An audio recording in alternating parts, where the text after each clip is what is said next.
The idea for this movie came from a deep-seated fear in doppelgangers. And I love the doppelganger mythologies and different movies that have dealt with them.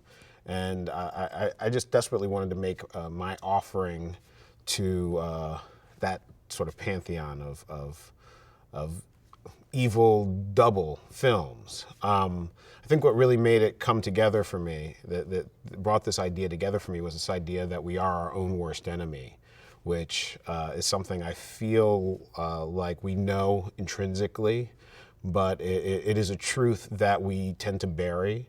We tend to blame the outsider and blame the other. When in this movie, the monster has our faces. I think the reason doppelgangers have always been a source of fear for people is there's something just primal and unnatural feeling about seeing yourself.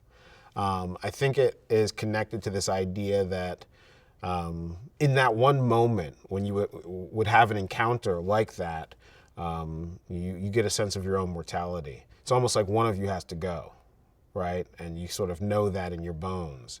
Throughout mythology, doppelgangers are often represent bad omens or a foreshadowing of one's death. So I just wanted to sort of pinpoint and work off of that just extremely primal fear. It's a ride. You know, I love making films that are both terrifying but also fun. And so that's really what I'm going for here. It's a film about Adelaide Wilson, our protagonist, played by Lupita Nyong'o, and she's a woman who has a trauma in her past that she has been dealing with throughout her life, and now she has kids and a husband and sort of the perfect American family.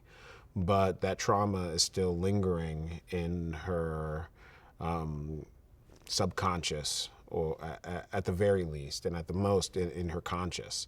So as she sort of comes back with her family to the house she grew up in, which is now their summer house, she is returning to the location of her original trauma, and she starts to sense that something is wrong.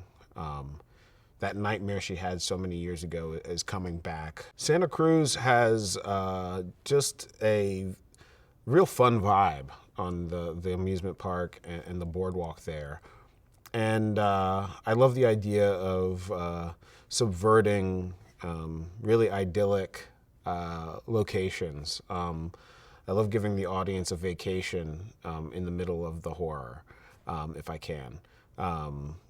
I also felt like this sort of West Coast beach vibe reminded me of one of my favorite directors, Hitchcock, of course, with The Birds and Vertigo, which in its essence is a doppelganger tale as well. So I kind of wanted to explore the Hitchcock country. When Lupita throws herself into the emotion like no one I've ever really worked with. She's so committed, so thorough in how she prepares for a role. And with this opportunity to play two roles, she really rose to the challenge, and it was crazy.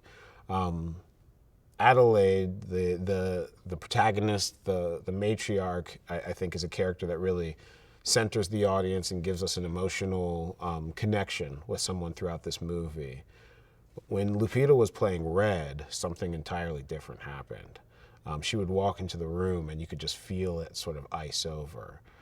She has this amazing anticipatory presence in that character, and you just know within moments of meeting her that she holds all the cards. Winston Duke plays Gabe Wilson, Adelaide's husband. He's a very fun, charismatic character. He, on first look, he is a sort of patriotic patriarch who is kind of a goofy dad, but one that has a certain enthusiasm and spontaneity that sort of makes him the spirit of the family.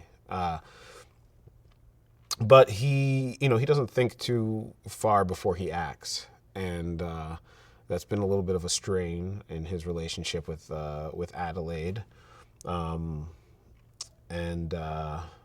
then he plays Abraham, who is Gabe's tethered. Abraham is a terrifying presence. He's big. He's hulking, and he is sort of single-minded, a very psychopathic and character, and completely devoted to Red's cause.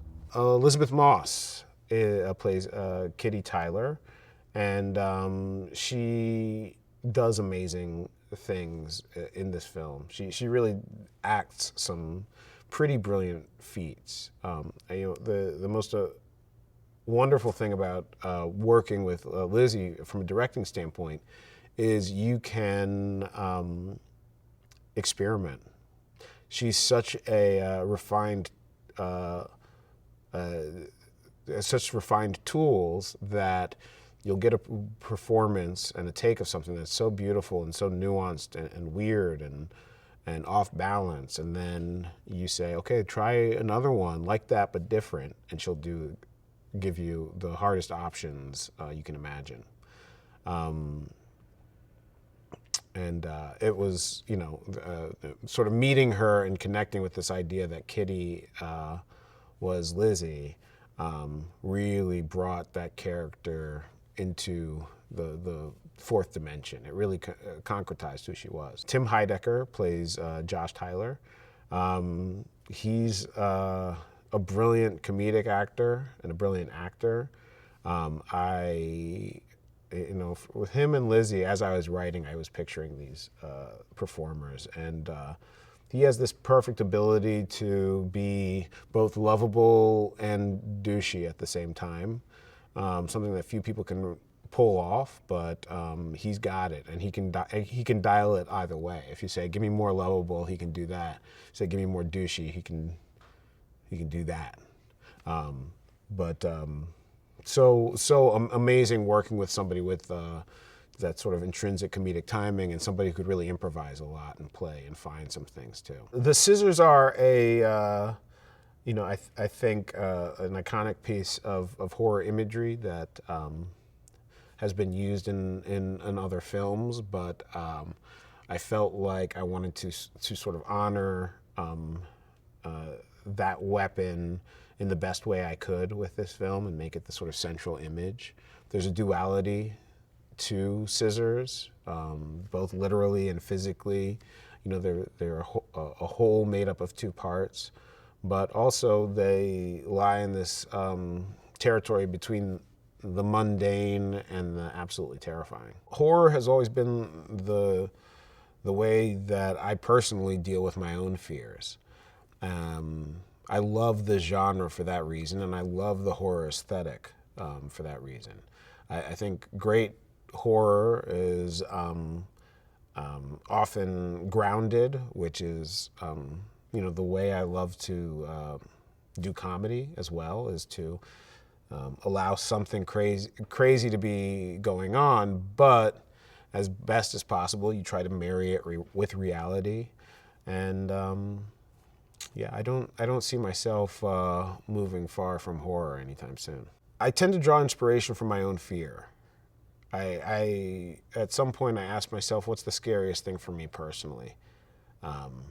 And in this case, it was the idea of seeing myself. And then I think about what that's about. Why is seeing yourself so scary? I think no one really wants to look at their faults, their guilt, their demons. We all want to look elsewhere.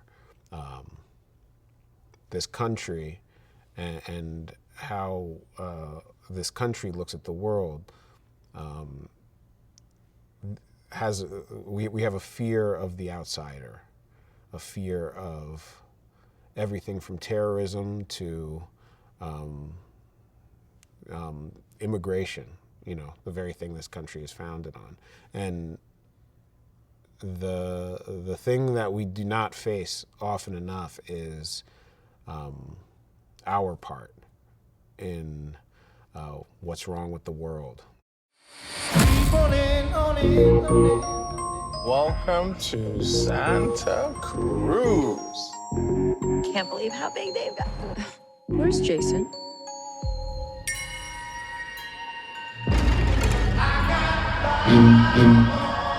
There's a family in our driveway. It's probably the neighbors. But y'all scared of a family? Can I help you?